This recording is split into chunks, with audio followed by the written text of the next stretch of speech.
Welcome to the National Safety Council Congress and Expo. I'm Jill James with the Accidental Safety Pro, and we are doing a special edition of our Safety Pro podcast. My guest today for the podcast is Russell with the Electrical Utilities Cooperative out of East Texas. Russell, thanks for being with us. Thank you. So the podcast is about how people accidentally became safety professionals, and I hear you have a pretty interesting story of how you came about this accidentally. So can you set us up? What kind of job were you in? So for the previous 10 years, I was in oil and gas. Okay. And so we ended up having layoffs, and I got caught up in that. Went by a few months of just looking and kind of sitting around the house, not doing much. And then a utility called and asked, well, they didn't ask, but they had mentioned that they were looking at a new position and asked if I would be interested. Okay. So that's over the next 4 or 5 months of conversation, I ended up going on with the utility as their director of operations and maintenance. Mm-hmm. So 6 months later, after being in the position that I'm in now, our safety coordinator had quit, and we didn't quite know what direction we wanted to go in. And so I came to work one day, and my boss had slid me a new box of business cards, and the title on the card said Director of Operations, Maintenance, and Safety. And so that's how I got into safety. Wow. And I'm still there trying to figure this thing out. So did you go to your boss and say, is this a misprint, or why is this on the card? We did have several conversations after that to kind of figure out what in the world do you want me to do. Yeah. I've initiated safety programs before, but I am not a trained safety professional. Mm-hmm. It's not what I went to school for. Many people aren't. But here I am. Here you are. Here you are. So it's all of a sudden one day on your business card. You're sitting in your office looking at your card going, oh man, now what? So what was your first thing? Like, did you think, I have to teach myself this? Or how did you execute on a plan? Well, we kind of went through. My boss and I went through on some areas that the co-op needed to get better at. Mm-hmm. We had just faced a couple of legal issues in terms of car accidents. They weren't bad, but one of the first things I did was set us up every field driver that we have with some driver training. Yeah. Okay. And so I got us going with that. We got set up with an active shooter training for the co-op, because we also thought it would be needed for the entire co-op, whether you're in the field or in the offices, if there was some kind of emergency, whether it's a fire, tornado, active shooter. Yes. And so we decided to kick it off with active shooter, simply because there was a burglary across the street. Mm-hmm. So it was top of mind. So it was top of mind. Yeah. That's right. And so I did that. I also started sitting in on we have a safety committee that really didn't know what direction we needed to go in, and so I started sitting in with that, and the next thing you know, we're here. So. Well, you did some really instinctual safety things. You were triaging your situation and kind of picked the things that were really sort of arterial bleeds at the time, and decided to attack that first. That was genius. That was perfect. What a great way to do it. And I'm really happy to hear you say that you see active shooter as part of emergency response, because it really is. It has a seat at the table, and a lot of safety professionals haven't necessarily always embraced that. It's like, what do we do with it? Where does it fit? But it really does fit in traditional safety programming, the same as it would be for fire or a gas release, or a tornado or some other natural event. Yeah, that's great. That's great. So when you were trying to figure out how am I going to do this safety job, you already had a pretty rich history in industry with oil and gas and aviation, and the cooperative. Did you lean into some of that expertise as you were trying to figure out safety too? I did take a lot of what I had learned in the oil and gas industry and things that we had done there, because we had driver safety training also. We have a lot of my guys in oil and gas were warehouse in the field. So we've looked at training for what you're going to do in the field in case you get an upset member or customer. Sure. These guys face dogs. Yeah. I mean, they face all kinds of things in the field. But one of the things that we wanted to do, because that's a lot of times that's where the utility focuses in their field personnel. You But kind of forget there's a whole nother. forget about the office. Right. And so right now we do have a lot of things set up for those guys in the field. We've got the online modules as well, and they're enjoying those. But also we're starting to get our office personnel caught up with safety as well. So they're liking that. Yeah, and they're not to be forgotten. They're still employees, and they still have workplace hazards. It's just of a different realm. So that's wonderful. Yeah. So what else are you doing to teach yourself about safety? What people who are just starting out, kind of like you're sort of new to safety. What sort of advice would you give them? One of the things that's been difficult is whether or not I should actually get into full-blown safety training, because we are still looking for that safety coordinator, whether we hire someone or go contract. And so we're trying to figure out now, how deep in this am I supposed to get, right? Because directors or higher up managers, they know what's going on. They see the results of things that are taking place, but they're not in the weeds with all of that, like a safety manager or a safety coordinator would be. So we are trying to figure out what is my role, being that I'm the only safety person right now. So, and you're still trying to balance those other job titles that were on the business card as well. Yeah. So in the midst of operations, in the midst of maintenance, being our building and facilities maintenance, I have done courses on how do you lead your business in a culture change, right? So if you look at utility hasn't changed in years. And so I think they're going through a point, from what I've learned so far, they're going through a time of transition of what they've done for the past, since their inception up until now, where safety is becoming a big deal. And so you see more and more of cooperatives across the country that have initiated safety trainings, and how they're addressing that culture shift.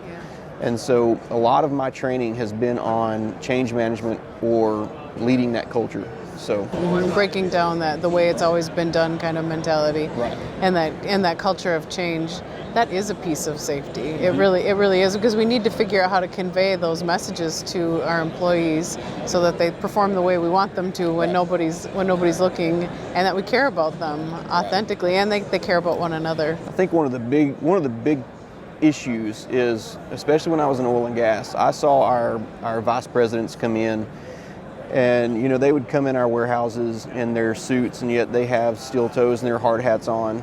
And so I heard the grumble from our side of things, from the regular workers, of why do we have to do this? This is stupid, stuff like that. Yeah. And so being on the end that I am now, is that I see how hard it is to sell safety to your workers. It's a sales job. It is. Yeah. And so the steps of, if I don't buy off on it, they're not going to buy off on it. And so at some point, whether or not in the past I've always agreed with the steps of safety, because we always try to work safe. We just don't want to be forced to do these things. So at some point, me as a manager, I've got to buy off on it myself. I want my guys to come home every day, and so do their families. So what have you found that works for you? Like, is there a particular message or an approach that you've been taking with employees when you're building credibility with them? So far, the number one thing that I could say is just my presence in playing that part.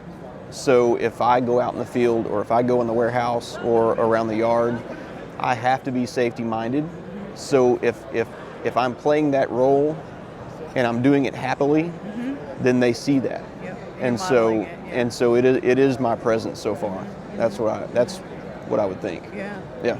Oh, one of the other things I wanted to ask about, especially when you're new in this kind of field, safety people, you said, to have to figure out how to sell safety, but you also have to figure out how to pay for safety stuff. Right. and safety people rarely have a budget. Many of us have worked for years and years without, in the absence of a budget, but there's still always things to be spending on, whether it's medical evaluations for respirators or audiometric testing or personal protective equipment or engineering control things. There's all these things that we need to spend money on, but we don't have a budget.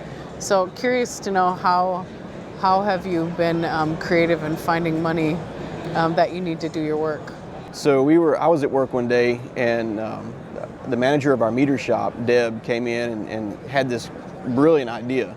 So we've had a recycling company, the same company for the past 30 years probably, and we just kind of looked at that and evaluated their presence in our facility. And so Deb had this idea of she touched base with another recycling company out of Dallas that would break down everything that we brought in from the field, whether it's our copper from old meters or the lines or the steel that we get. And so they broke that down and they came in, and so now we have different bins for everything, and so they picked that up, and now we're getting a better return off that recycling material. Okay. And so in 2018 alone, I think we've made about $15,000 off recycling. So from that, we were sitting down trying to decide what we're going to do with that one day, and I asked her if people would enjoy getting our boots, because the company doesn't pay for their steel toe boots right now. And so I took that to our GM and said, look, I think this would be a great way for us to fund steel toe boots. And he said, well, that's a good idea. He said, I'll let you have a percentage of that. Okay. And so we did that for the year, and we allowed, I think we're going 150 reimbursement on their boots based off of what we get off of recycling. That's great. Yeah. Wow. So you're creative with that. That is wonderful. So what a good tip for the people that are listening to the podcast is to, if you're looking for a creative way to find money, start a recycling program or find a way to save money in your company. Absolutely. I've talked to people who've done the same thing with changing out light bulbs, Right. and being able to have more energy efficiency, and then realizing what that return is and asking, could we divert those funds that we would have normally spent Right. and put it into safety. Right. Yeah, what a great idea. Yes, and so far it's worked out well, and all the guys have enjoyed it too. They don't have to go out and buy their own boots. Yeah. So when you get stumped on safety stuff and you need help and you need to go somewhere, what have been your resources? Where do you usually go if you're trying to find an answer to something on safety or doing your own research on something? I actually, about a few months ago, I sat down because we had several avenues for safety research or where we were plugged in and had a membership at safety things or companies. Yeah. And so I sat down and started to write out all the areas we're involved in. And so, the National Safety Council or our insurance through Texas Mutual that covers our workers' comp. Yeah, good resource too. Our learning modules through Vivid, Smith Driving. So I started to write out all of these areas and everything that they provide, right? And so, for instance, Texas Mutual, what we found out, once I wrote down all these areas, I started to go back and see what each of those areas offered us. And so through our insurance with Texas Mutual, we didn't know that we had free safety classes at the local college, right? So we've been paying all these years for certain classes. Yeah. And now we can send these guys for free. Yeah. So there's certain I think too many times that we jump the gun and start to get memberships to all these areas, and we don't realize what they offer. And they can go to on how you track safety. Let's look at metrics. I know for the first several months that I had safety, like, what are our metrics going to be? We have no idea. How do I measure this? What's and good? so in the midst of getting into these businesses that we're partnered with, man, the answers were right there, and I just never knew it. And you're using your operations hat, Right. and applying it to safety. Right. Perfect. Yeah.